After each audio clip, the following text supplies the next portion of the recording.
Next వచ్చేసి Palnadu పొల్లరి revolt.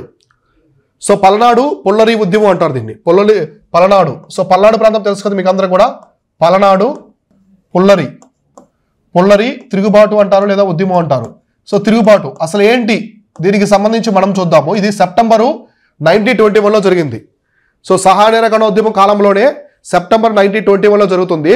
So దీన్నే ఏమంటారంటే ఫారెస్ట్ సత్యాగ్రహ ఇన్ పల్నాడు అంటారు. Forest satyagraha. So forest satyagraha in Palnadu. So Palnadu రీజియన్లో జరిగిన ఫారెస్ట్ సత్యాగ్రహాన్ని కూడా పిలుస్తారు. ఫారెస్ట్ సత్యాగ్రహ ఇన్ పల్నాడు అంటే అటవీ సత్యాగ్రహం. పల్నాడు ప్రాంతంలో జరిగిన ఒక అటవీ సత్యాగ్రహం అని చెప్పేసి పిలుస్తారు. అసలు చూద్దాం ఏంటి సో దీనికి సంబంధించి. మామూలుగా మీకు పల్నాడు రీజియన్ తెలుసు కదా. పల్నాడు రీజియన్ అనేది మనకి ప్రకాశం జిల్లా గుంటూరు ప్రాంతం రెండుని కలిపి ఉంటుంది. ఇది మనకి తెలంగాణతో బోర్డర్ షేర్ చేసుకుంటూ ఉంటుంది. ఈ పల్నాడు ప్రాంతం అప్పట్లో ఈ గోల్కొండ నవాబుల కాలంలో మనం గమనిస్తే శ్రీశ్రీదేవుల కాలంలో కూడా ఈ పల్నాడు ప్రాంతం అనేది వజ్రాలకి చాలా ఫేమస్ అనమాట. వజ్రాలకి ప్రపంచానికి అత్యంత విలువైనటువంటి కీర్తినిచ్చే వజ్రం ఏంటి? Kohinoor diamond. So Kohinoor diamond దొరికింది కూడా మన కొల్లూరు మైన్స్లోనే. ఎక్కడంటే మన పల్నాడు ప్రాంతంలోనే దొరుకుతుంది. అంటే ప్రపంచంలో అత్యంత విలువైన డైమండ్స్ అన్నీ కూడా ఈ పల్నాడు ప్రాంతంలో దొరుకుతూ ఉంటాయి. కాబట్టి పల్నాడు ప్రాంతానికి చాలా ప్రత్యేకతలు ఉంటాయి. అయితే ఈ కాలంలో ఇప్పుడు బ్రిటిష్ వాళ్ళు మద్రాసులో జస్టిస్ పార్టీ అనేది ఉంది. మొత్తం మద్రాసుని పరిపాలించే పార్టీ జస్టిస్ పార్టీ ప్రభుత్వం ఏర్పాటు చేస్తుంది. ఒక పక్క సహాయ నిరాకరణ ఉద్యమం జరుగుతూ ఉంది. గాంధీ గారు దేశమంతా తిరిగి ఈ సహాయ నిరాకరణ ఉద్యమం కోసం పనిచేస్తున్నారు. ఇటువంటి క్రమంలో ఈ తరుణంలో ఈ పల్నాడులో ఒక ఫారెస్ట్ సత్యాగ్రహం, ఒక ఉద్యమం మొదలవుతుంది. ఒక తిరుగుబాటు అనేది మొదలవుతుంది. ఏంటి ఈ తిరుగుబాటు ఏంటి? అయితే ఇక్కడ మనం మామూలుగా బ్యాక్గ్రౌండ్ చెక్ చేస్తే ఈ పల్నాడు రీజియన్లో కొన్ని పచ్చిక బయళ్ళు ఉంటాయి. పచ్చిక బయళ్ళు అంటే ఏంటి? Grass lands. So grass lands అంటే ఏంటి? పచ్చిక బయళ్ళు అంటాం. పచ్చిక బయళ్ళు. సో పచ్చిక బయళ్ళు అంటే ఏంటి? పచ్చిక బయళ్ళు అంటే గడ్డి మైదానాలు అనమాట. సో పెద్ద గడ్డి ప్రాంతాలు, అక్కడ పశువులు వెళ్ళి మేస్తూ ఉంటాయి. సో పశుగ్రాసం అంటారు కదా. సో గడ్డి ఉంటాయి అనమాట. పెద్ద గ్రౌండ్, పెద్ద మైదానాలు ఉంటాయి. అక్కడ పశువులు వెళ్ళి మేస్తూ ఉంటాయి అనమాట. అంటే ఒక ఫారెస్ట్ రీజనే, అది ఒక అటవీ ప్రాంతము. అక్కడ ఎందుకంటే పల్నాడు రీజన్గా మనకి కృష్ణానది ఇవన్నీ వెళ్తూ ఉంటాయి కదా. సో కాబట్టి అక్కడ ఈ పచ్చిక బయలు అనేవి పశువులు మేస్తూ ఉంటాయి అనమాట. పెద్ద ఫారెస్ట్ అంటే దాని మీద కామన్గా పశువులు అనేవి వెళ్ళి తింటూ ఉంటాయి కదా. ఇలా జరుగుతూ ఉంటుంది. ఇంతవరకు బాగానే ఉంది. ఈ సహాయ నిరాకరణోద్యమ కాలంలో ఈ బ్రిటిష్ వాళ్ళు ఏం చేస్తారంటే ఈ పచ్చిక బయళ్ళు, సో పచ్చిక బయళ్ళు వెళ్ళి మేయాలంటే వీళ్ళు మామూలుగా 2 అణాలు ఇవ్వాలి. సో 2 అణాలు, అప్పుడు అణాలు అంటారు కదా. సో 2 అణాలు అనేది పన్ను అనమాట. ఆ పచ్చిక బయళ్ళు మేయాలంటే ఆ పన్ను. సో ఈ పన్నును ఏమంటారంటే పుల్లరి అంటారు. సో మీకు తెలుసో లేదో పచ్చిక బయళ్ళు మేసేదని పుల్లరి అంటారు. మనకి కాకతీయుల టైంలో కూడా వస్తుంది. కాకతీయుల టైంలో చాలా రాజుల కాలంలో ఉంటుంది ఇది. పుల్లరి అంటే ఏంటంటే పన్ను అనమాట, పచ్చిక బయళ్ళు. ఇప్పుడు నాకు ఒక 100 ఎకరాస్ ఉంది. సో 100 ఎకరాసు పచ్చిక బయళ్ళు ఉన్నాయి. నేనేం చేస్తాను, మిగతా వాళ్ళకి అవి రెంట్కి ఇస్తాను అనమాట. నాకింత మీరు పన్ను పే చేస్తే మీ పశువుల్ని మీరు పెంచుకోవచ్చు, పశువుల్ని మీరు అక్కడ మేపుకోవచ్చు అనమాట. అంటే ఇంతకాలం, ఇప్పుడు సంవత్సరానికి నేను మీకు ఇంతకాలం ఇస్తున్నాను, అంత డబ్బు నాకు పే చేయండి, ఇలా అనమాట. కాబట్టి ఇప్పుడు ఆ అటవీ ప్రాంతం అంతా కూడా ఫారెస్ట్ ప్రభుత్వానికి సంబంధించింది, అవునా కాదా? ఇప్పుడు ఆ ఫారెస్ట్ ఉంది, ఫారెస్ట్ ఎవరికి సంబంధించింది? గ్రామానికి సంబంధించిందా? కాదు, ప్రభుత్వానికి సంబంధించి ఉంటుంది. అంటే గ్రామ పంచాయతీ వాళ్ళందరికీ, అంటే ప్రభుత్వం తరపున ఫారెస్ట్ ఉంటుంది. అయితే వీళ్ళు 2 అణాలు ఇచ్చి ప్రతి ఒక్కరు కూడా ట్యాక్స్ వచ్చేసి 2 అణాలు అనమాట. 2 అణాలు పే చేసి ఈ పశువులు మేపుకుంటూ ఉంటారు. అయితే ఈసారి ఏమవుతుందంటే ఇక్కడ 1921లో పెద్ద కరువు వస్తుంది. పల్నాడు ప్రాంతంలో కరువు వస్తుంది. సో ఈ కరువునే పల్నాడు కరువు అంటారు. కరువు వస్తుంది. కరువు వచ్చేది అర్థం ఏంటి? సరిగా పచ్చిక బయళ్ళు ఉండవు, పశువులు మేయడానికి ఉండవు, వాటర్ ఉండవు, అంటే నీరు కూడా సరైనటువంటి సదుపాయాలు ఉండవు, నీటి సదుపాయాలు ఉండవు, పంటలు పండవు. సో ఆకలితో అలమటించిపోతున్నాయి. పశువులు కావచ్చు, పక్షులు కావచ్చు, మనుషులు అందరూ కూడా ఆకలితో అలమటించిపోతున్నారు. ఇటువంటి తరుణంలో ప్రభుత్వం ఏం చేయాలి? ఇంకా ట్యాక్స్ని తీసేయాలి. ఆ 2 అణాల ట్యాక్స్ తీసేయాలి, లేదా తగ్గించాలి, లేదా ఒక అణాకైనా తగ్గించాలి. కానీ ప్రభుత్వం ఏం చేస్తుందంటే, ఇక్కడ చూడండి ఈ గవర్నమెంట్, సో ప్రభుత్వం ఏం చేస్తుందంటే ఈ 2 అణాలని 4 అణాలు చేస్తుంది. చూడండి ఎంత దారుణమో బ్రిటిష్ ప్రభుత్వం అప్పట్లో. సో 4 అణాలు చేస్తుంది. ఒక పక్క 2 అణాలు ట్యాక్స్ పే చేస్తున్నారు ప్రజలు. కరువు వచ్చింది, కరువులో ఆ ప్రజల దగ్గర డబ్బు లేదు. సో ఆకలితో అలమటించిపోతున్నాయి పశువులు ఇవన్నీ కూడా.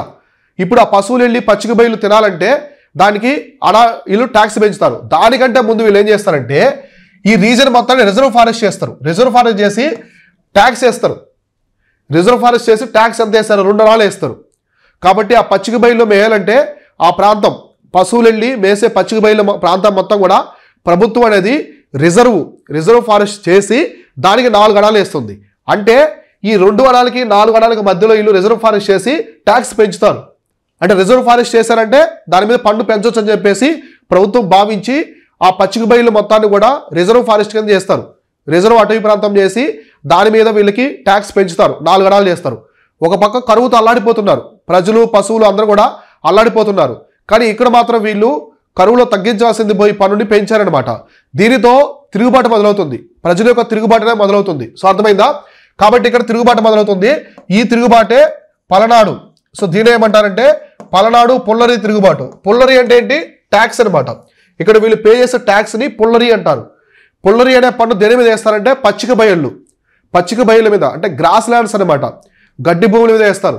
పశువులు మేస్తాయి కదా, ఆ మేత మీద వేసే పన్నే పుల్లరి పన్ను అనమాట. సో అర్థమైందా క్లారిటీగా?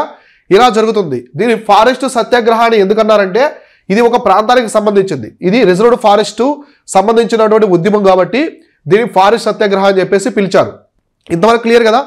ఇలా ఎప్పుడైతే వాళ్ళు బ్రిటిష్ వాళ్ళు కరువు వచ్చినా కూడా పన్నును పెంచుతారో దానికి అగైనెస్ట్గా ప్రజలంతా కూడా తిరుగుబాటు చేస్తారు. ఇందులో ప్రధానమైన నాయకులు, సో ఈ తిరుగుబాటులో మనం చూసుకుంటే ప్రధానమైన నాయకులు, సో కాంగ్రెస్ పార్టీతో కలిపి ప్రధానమైన నాయకులు ఎవరున్నారంటే సో మనకి ఉన్నవ లక్ష్మీనారాయణ, అలానే వేదాంతం నరసింహాచారి. కాబట్టి ఎవరంటే ఉన్నవ లక్ష్మీనారాయణ.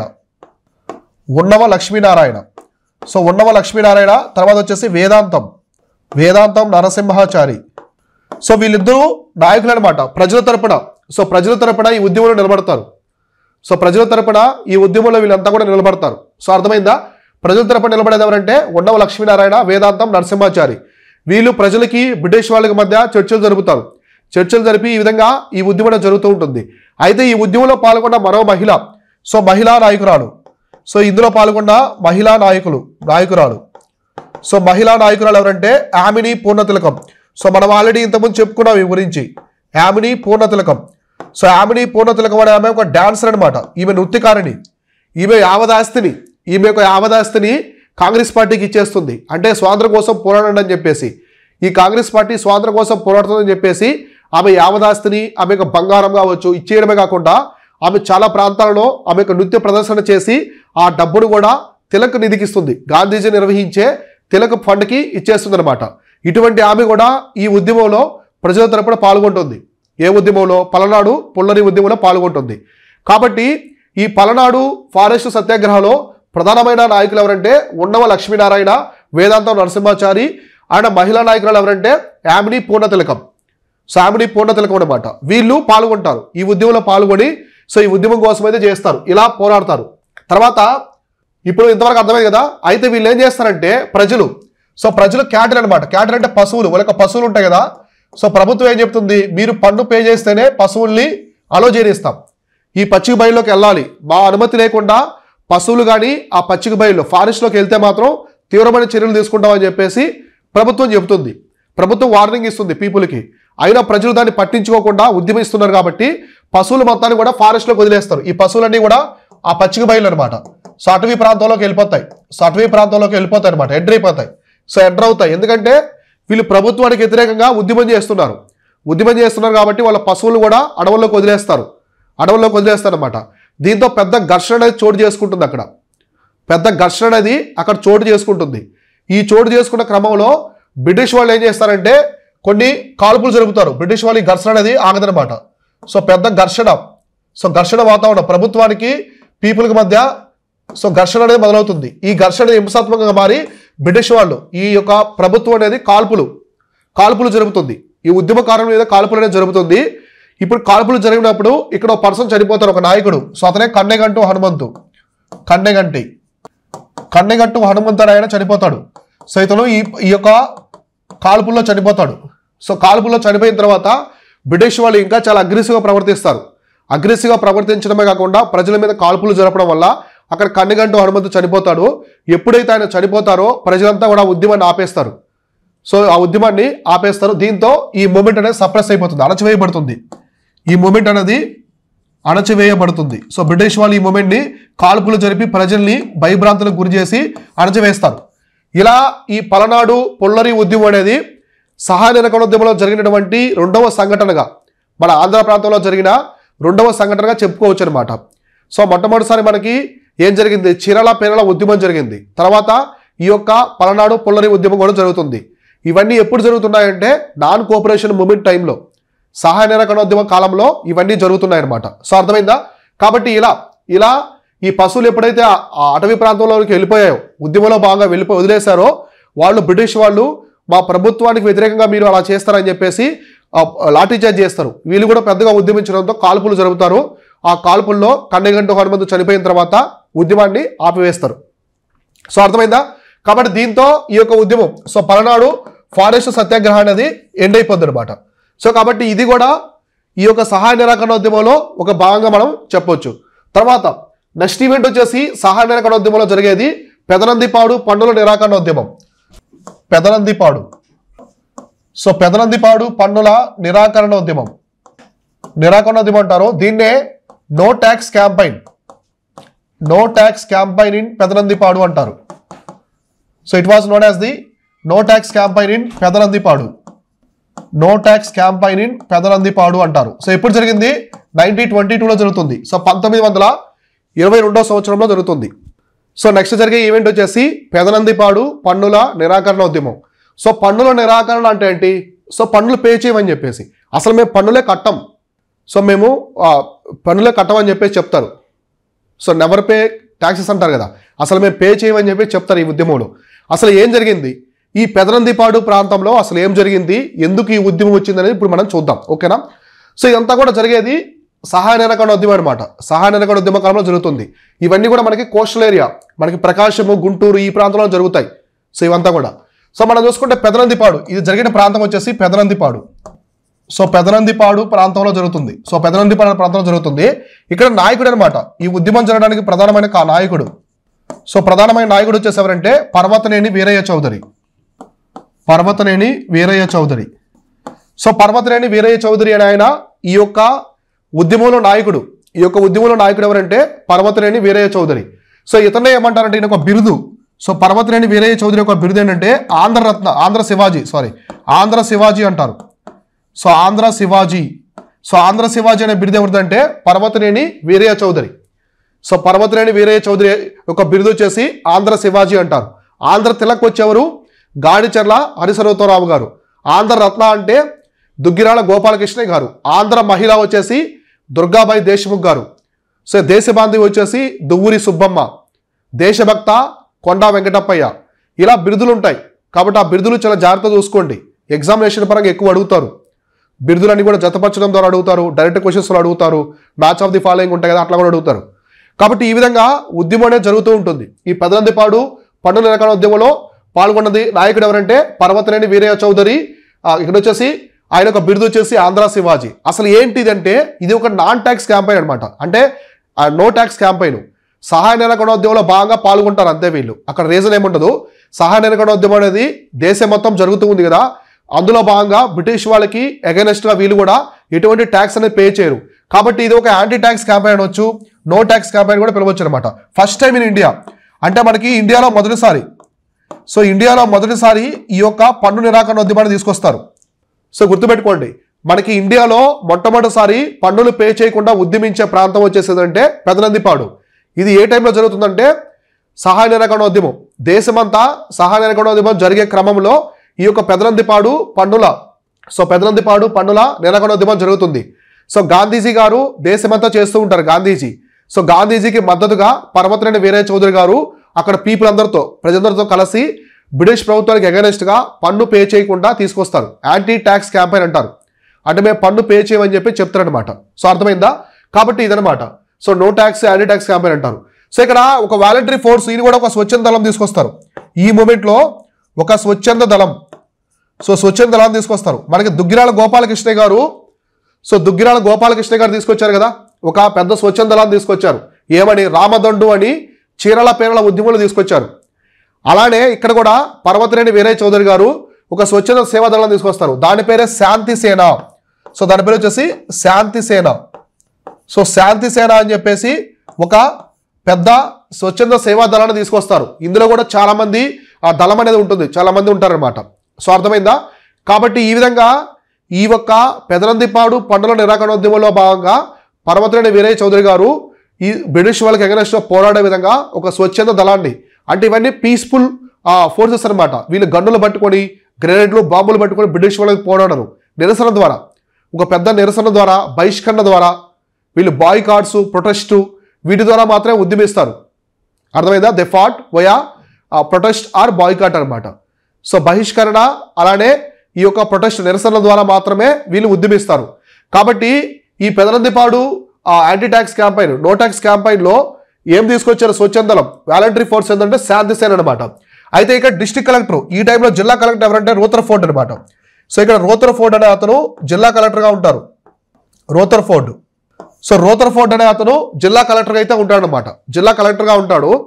సో కాబట్టి ఇటువంటి టైంలో జిల్లా కలెక్టర్గా ఉన్న కాలంలో ఈ యొక్క యాంటీ ట్యాక్స్ క్యాంపెయిన్ జరుగుతుంది. సో మేము పన్నులు కట్టం, బ్రిటిష్ వాళ్ళకి పన్ను అనేది కట్టము, మాకు స్వాతంత్రం కావాలి, మా స్వాతంత్రాన్ని మాకు ఇవ్వండి, మేము అప్పటి వరకు మీకు పన్నులు పే చేయమని చెప్పేసి ఈ యొక్క పర్వతనేని వీరయ్య చౌదరి గారు ప్రజల తరపున పోరాడతారు బ్రిటిష్ వాళ్ళకి అగెనెస్ట్గా ఈ సహాయ నిరాకరణోద్యమ కాలంలో. అర్థమైంది ఇంతవరకు? కాబట్టి పర్వతనేని వీరయ్య చౌదరి గారిని ఎవరు పిలుస్తారంటే ఆంధ్ర శివాజీ అంటారు. శివాజీ అంటే మనకి ఛత్రపతి శివాజీ. సో మరాఠా దేశమంతా ఛత్రపతి శివాజీ గారు ఎలా ఉన్నారో అలానే ఆంధ్ర ప్రాంతంలో ఈయన్ని ఎవరంటే పర్వతనేని వీరయ్య చౌదరిని ఆంధ్ర శివాజీ అని చెప్పేసి పిలుస్తాడనమాట. కాబట్టి ఇక్కడ మనం చూస్తే ఇమేజ్లో ఉన్నారు కదా, ఈయన పర్వతనేని వీరయ్య చౌదరి. సో పర్వతనేని వీరయ్య చౌదరి అంటే ఇక్కడ ఇమేజ్లు కనిపించే అతను. ఇవన్నీ ఒరిజినల్ పిక్స్ అనమాట, వాళ్ళకి ఒరిజినల్ పేర్లు. సో స్వాతంత్ర సమరయోధుడు పర్వతనేని వీరయ్య చౌదరి. సో ఇలా ఉద్యమం అనేది జరుగుతుంది, పెద్ద మొత్తంలో ఉద్యమం అనేది జరుగుతూ ఉంటుంది. అయితే ఈ టైంలో ఒక పక్క ప్రజలు, సో ప్రజలు అనేవాళ్ళు బ్రిటిష్ వాళ్ళకి అగైనెస్ట్గా, సో ప్రజలు వర్సెస్ ఆ బ్రిటిష్ గవర్నమెంట్ అనమాట, ప్రభుత్వం. సో ప్రభుత్వానికి ప్రజల మధ్య ఒక యుద్ధంలా జరుగుతూ ఉంటుంది. సో దీనికోసం కాంగ్రెస్ పార్టీ ఏం చేస్తుందంటే ఈ ఉద్యమంలో భాగంగా, ఈ యొక్క పెదనందిపాడు పన్నుల నిరాకరణ ఉద్యమంలో భాగంగా కాంగ్రెస్ పార్టీ ఒక సబ్ కమిటీ ఏర్పరుస్తుంది, ఒక కమిటీ అనే దాన్ని తీసుకొస్తుంది. ఎవరు తీసుకొస్తారంటే కాంగ్రెస్. సో కాంగ్రెస్ ఏం చేస్తుందంటే ఒక కమిటీ తీసుకొస్తుంది. సో ఒక కమిటీని తీసుకొస్తారు. ఈ కమిటీలో కొంతమంది సభ్యులు ఉంటారు. వాళ్ళు ఎవరంటే టంగుటూరి ప్రకాశం గారు, ఈయన ప్రెసిడెంట్ అనమాట, అధ్యక్షుడు ఈ కమిటీకి. నెక్స్ట్ కాశీనాథుని నాగేశ్వరరావు, దుంపి నారాయణరాజు. సో వీళ్ళంతా కూడా ఈ కమిటీలో మెంబర్స్ అనమాట. ఏంటంటే వీళ్ళు ఈ ప్రజల తరపున బ్రిటిష్ ప్రభుత్వానికి మధ్య ఉండే కమిటీ అనమాట. కాబట్టి ఈ కమిటీలో ఎవరున్నారు? ఒకరు వచ్చేసి టంగుటూరి ప్రకాశం. సో టంగుటూరి ప్రకాశం వచ్చేసి అధ్యక్షుడు అనమాట. సో దేనికి? కమిటీకి అధ్యక్షుడు, ప్రెసిడెంట్ అంటారు కదా. సో ప్రెసిడెంట్ ఎవరంటే ఈయన. తర్వాత మెంబర్స్, సభ్యులు ఎవరంటే కాశీనాథుని నాగేశ్వరరావు, ఇంకో పర్సన్ వచ్చేసి దుంపి నారాయణరాజు. సో దుంపి నారాయణరాజు వీళ్ళు వచ్చేసి మెంబర్స్ అనమాట. కాశీనాథుని నాగేశ్వరరావు, దుంపి నారాయణరాజు, టంగుటూరి ప్రకాశం, వీళ్ళు ముగ్గురు కలిసి కమిటీలో ఉంటారు. ఈ కమిటీకి అధ్యక్షుడు వచ్చేసి టంగుటూరి ప్రకాశం గారు అనమాట. కాబట్టి వీళ్ళు చర్చిస్తారు, గవర్నమెంట్తో చర్చించి ఫైనల్గా ఐఎన్సీ ఏం చెప్తుందంటే మీరు ఈ ఉద్యమాన్ని ఆపేవేయండి. సో ఉద్యమాన్ని ఆపేయని చెప్పేసి భారత జాతీయ కాంగ్రెస్ ఏం చెప్తుందంటే మీరు ఈ ఉద్యమాన్ని ఆపేయాలని చెప్పేసి వీళ్ళు చెప్తారు. కానీ వీళ్ళు ఒప్పుకోరు. సో ప్రజలు పర్వతనేని వీరయ్య చౌదరి గారు తీసుకొచ్చిన ఈ ఉద్యమం అనేది కాంగ్రెస్ చెప్పినా సరే, భారత జాతీయ కాంగ్రెస్ చెప్పినా సరే మేము ఉద్యమాన్ని అయితే ఆపే ప్రసక్తి లేదని చెప్పి చెప్తారనమాట.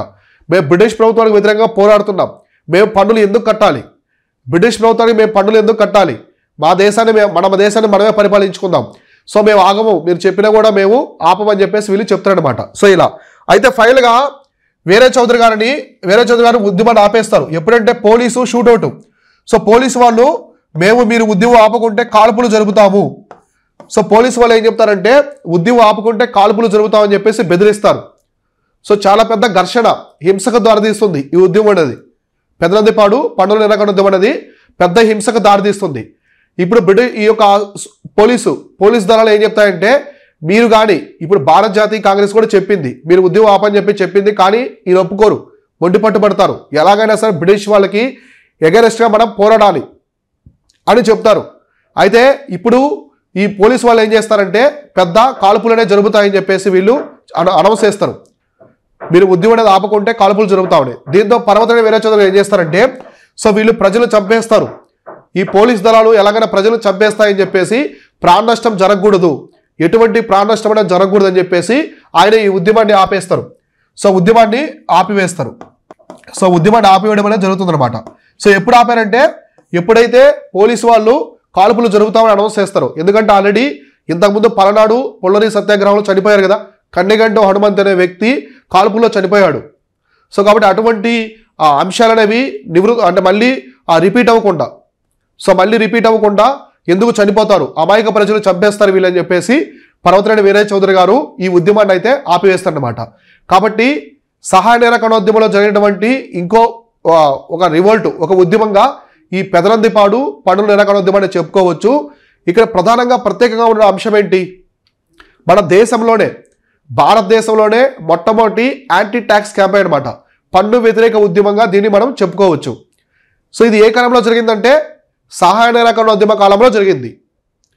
సహాయ నిరాకరణోద్యమ కాలంలో ఈ పన్ను వ్యతిరేక ఉద్యమం అనేది జరిగిందనమాట. సో ఇంతవరకు క్లియర్ కదా. సో ఇది పన్ను వ్యతిరేక ఉద్యమం అనమాట, పెదనందిపాడు పన్ను వ్యతిరేక ఉద్యమం. సో తర్వాత జరిగిన ఈవెంట్ ఏముందో చూద్దాం.